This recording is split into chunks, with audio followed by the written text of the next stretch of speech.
Welcome to Turn Off Road. In this video, we'll show you how to install the multi-pod light bar on your Jeep JK.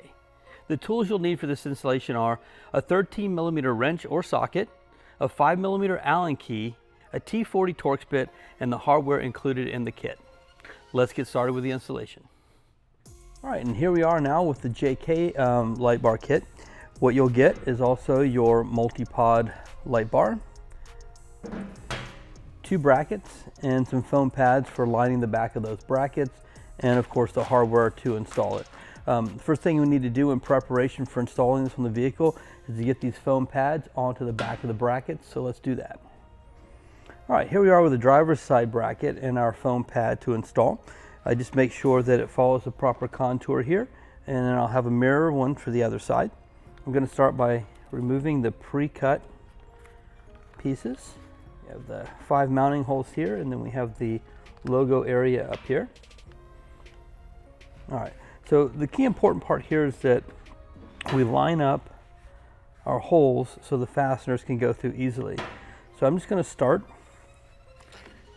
here and just pull back enough material to expose those 3 holes there.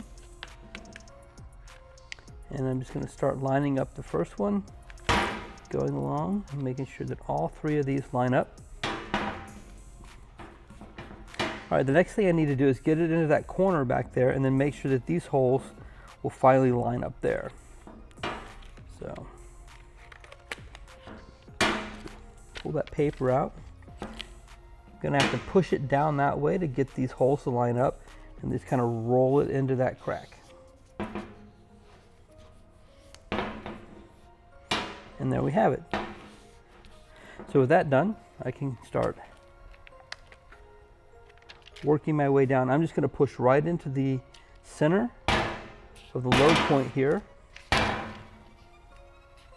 And then as I get closer here, I just want to make sure that I'm going around the logo portion there. Okay. And just press it down in place. All right. That will complete the driver's side bracket. I'm going to move over to the passenger side bracket.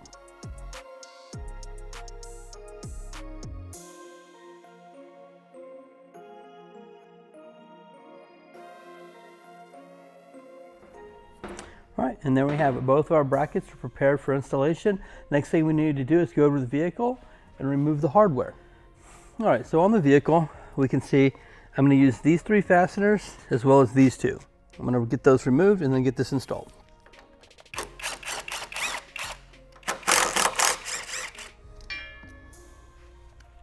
Okay, with those removed, I'll take the supplied M8 fasteners, line it up with the factory hole position here, get those started. Since this padding is in there, it does need to get compressed a little bit to make those holes line up. So you may need to tighten these down a little more to get those in there. We'll try to get them in without tightening it down. Yeah, you can see how the fastener wants to go at an angle. So we need to pull this over. So I'm gonna go ahead and just tighten these down a little bit, make sure my holes will line up, and then I can get these started.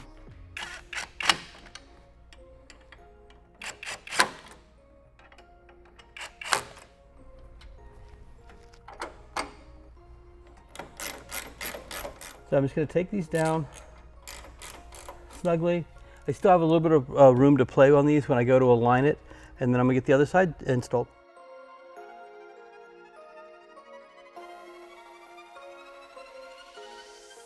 All right, the multi-pod light bar does give you the flexibility to mount just about any light you want in here, as long as it's smaller than 3.5 inches. That's going to be about your maximum size to fit within the barriers here. It is highly recommended that you try to install your lights and pre-wire them prior to installation on the vehicle. It can be done on the vehicle, however, it is going to be a little more difficult. So we do recommend that you do pre-install the lights and pre-wire them at least to the point before you get the wiring into the vehicle, so that makes it a lot easier to do. All right, the lights do mount through the bottom and these slots in the bottom So your light, however you're mounting your lights, you will need some sort of a post protruding from the bottom to properly mount it. Side mounted lights are not going to work for this application. However, most pod lights do mount from the bottom. All right, I'm going to go ahead and get these lights installed and then we'll get them put on the vehicle. All right, to put my lights on, it's fairly simple. I'm just going to slide that post down through the mounting flange, put my flat washer and my lock washer on. Then I also have a lock nut here. Get that on there. And what I want to do here, so I want to leave the light kind of loose, not too loose, but enough so that I can position in it and turn it. I can do my final alignment on the vehicle and steer these lights where I want them. But I'm also may need to adjust my lights for my angle that I want to point up or down. So I'll need access to that. What I may need to do is slide the lights side to side to gain access to tighten those final screws for pointing. Depending on the light that you have, may determine that you need to do a slightly different procedure. So a real quick tip for you, if you're having an issue trying to hold up the light bar and mount the light pods, just use something to elevate it so it's a little easier to get those in there.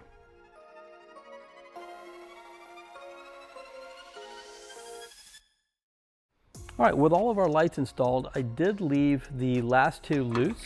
The primary reason for that is because when I go to install my hardware, I want to be able to get around this end light here. These slots here, I can just move that light out of the way, slide my hardware in.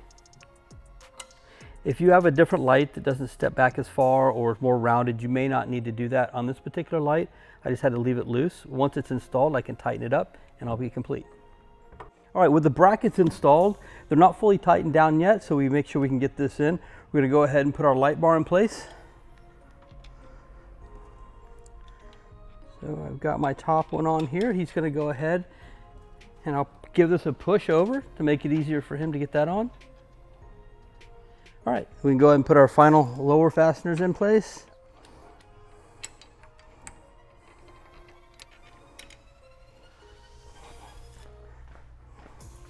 All right, so now that we have all four of our fasteners in place, I'm going to go ahead and pull this up to the top of the slot and then tighten it down.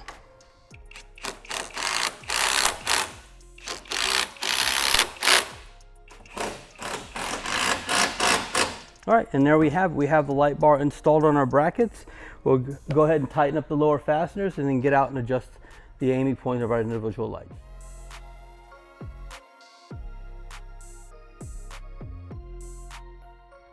All right, and there you have it. Our Jeep JK with the multi-pod light bar installed. Just follow the light manufacturer's recommendations for proper wiring and you're all good to go.